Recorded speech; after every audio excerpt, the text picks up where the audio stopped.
Astăzi despre grădina fără săpare.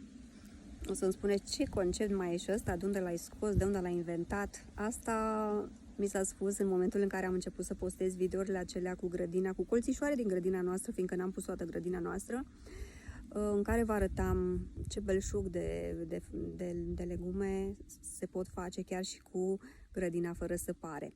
Mulți au spus, da, grădina fără săpare este pentru cei leneși. Este chiar așa, nu este un concept inventat de mine, nu este un concept inventat de acum. Mulți l-au integrat la categoria permacultură și da, se poate integra și acolo, sau la grădina pădure. Grădina fără săpare se practica de dinainte de primul război mondial. Oamenii o foloseau foarte mult și era o metodă foarte ușoară. De ce grădina fără săpare? Fiindcă în momentul în care noi deranjăm solul, ce se întâmplă acolo? Mulți am fost făcuți să credem, da, burienile trag toți nutrienții și nu le lasă să crească, trebuie eliminate, trebuie îndepărtate. Nu. Rădăcinile și tot ce se află sub primul strat de pământ au o simbioză perfectă. Fungii, rădăcinile de buruieni. Este un întreg ecosistem acolo de desubt, sub pământ, care nu trebuie deranjat. În momentul în care noi îl deranjăm, ați văzut că acolo unde săpăm apar mai multe burieni. Mai parcă nu mai faci față.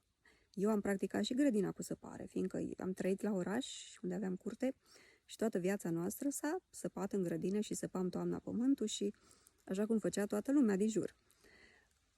Dar nu este necesar. Grădina fără săpare este foarte simplă. Și există două modalități. Ori direct, pe iarbă, adăugăm un strat foarte gros de fân sau plante fără semințe, ar fi ideal, toamna, direct pe iarbă. Nu săpăm, putem să aerăm pământul dacă dorim, că este o furcă specială de aerat pământul, nu furci din acestea obișnuite, ușoare, care în momentul în care bagi furca într-un pământ ca piatra se poate rupe și se poate aera pământul, foarte puțin se ridică, după care direct pe iarbă, fără să intervenim sub nicio, chiar și pe iarba înaltă, se poate adăuga. Oamenii cosesc înainte. Noi am pus direct pe iarba înaltă, am adăugat un strat foarte mare de fân. Asta era toamna, cândva prin octombrie. Când am venit în primăvară, am dat la o parte și pământul era super afunat de desubt.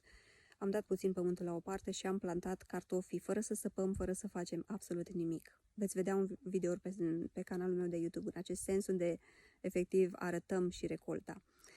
Și i-am plantat acolo, i-am acoperit tot așa cu stratul acela de fân care între timp peste iarnă se putrezise cam jumătate din el, nu tot, și am adăugat în plus strat mai mare de fân, se poate adăuga chiar și până la genunchi. Toată vara nu am udat, a fost o vară secetoasă și atunci și-am strâns săculeți 2 de cartofi din care am mâncat iarna, foarte buni.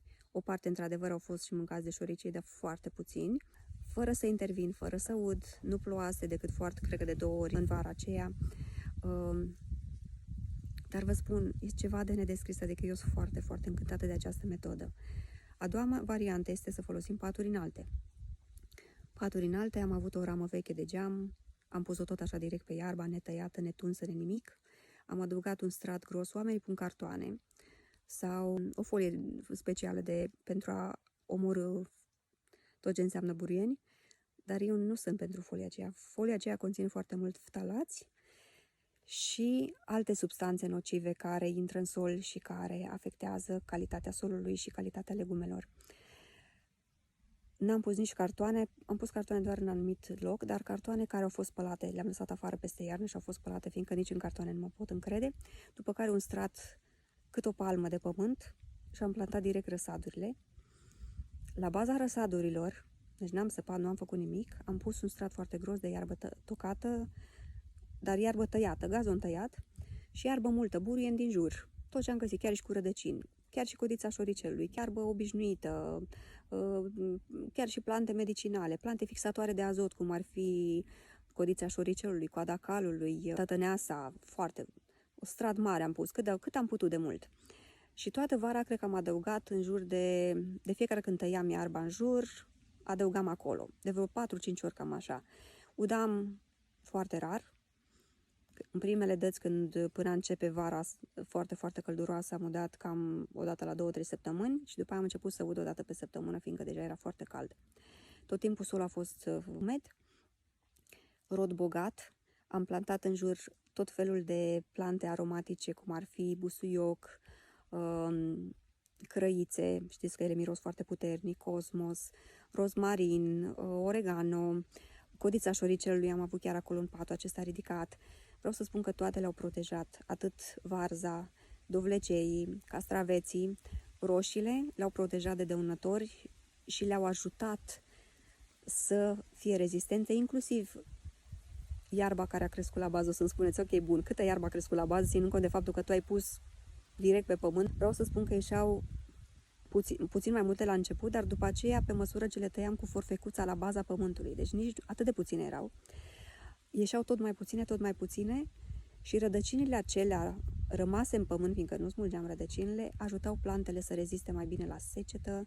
Simbioza aceea perfectă de rădăcini nederanjate au ajutat planta să nu fie afectată, să nu aibă frunze galbene, să nu fie afectată de ploile acide și de mană, să nu fie afectate de dăunători. N-au venit deloc dăunători, n-am avut nici plojnițe verzi, nici limac și nimic. Nici șoareci, nici cârtițe, că toată lumea zicea, vei crea un mediu special pentru aceste vietăți, vor veni și vor devora totul. Nu a fost așa, nu s-a întâmplat nimic. Și au rodit până acum, în septembrie, și încă rodesc și sunt foarte bucuroasă de ele și așa voi face mereu. Voi împrospăta poate pământul acela odată la 2 ani, cam așa, cu pământ de pădure sau pământ cu multe frunze. În fiecare toamnă voi pune ierburi din acestea, cum ar fi tătăneasă sau codița șoricelului, peste fiecare pad ridicat ca să îmbogățesc solul, fiindcă despre asta e vorba. Și în timpul anului toate buruienile din jur, de pe lângă paturile ridicate, le rup și le pun acolo, fiindcă acelea au nutrienți foarte, foarte compacți care ajută plantele. Nu trebuie să le compostați, nu trebuie să le putreziți, să le transformați în pământ și după aia să aduceți pământul. Poate da, dacă aveți nevoie de pământ, dar nu este nevoie să așteptați atâta timp sau să faceți macerate din plante ca să puneți peste ele sau să le udați cu bicarbonat sau cu... Le-o iuda și o poate dacă va fi nevoie, sau cu drojdie sau cu lapte sau cu altele din categoria produse naturale, sau cu zeamă bordeleză din aceea fără cianură. Știți că există o variantă cu cianură și o variantă fără cianură. Când mergeți, cere varianta fără cianură.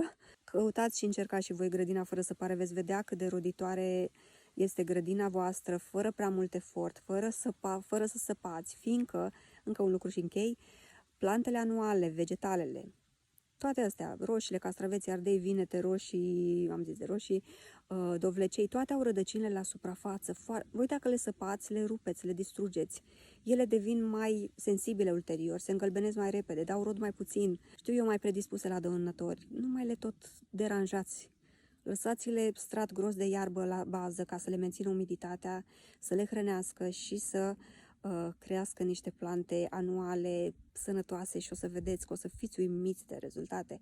Încercați și voi și cei care deja ați încercat această metodă. Vă rog, lăsați comentariile voastre mai jos.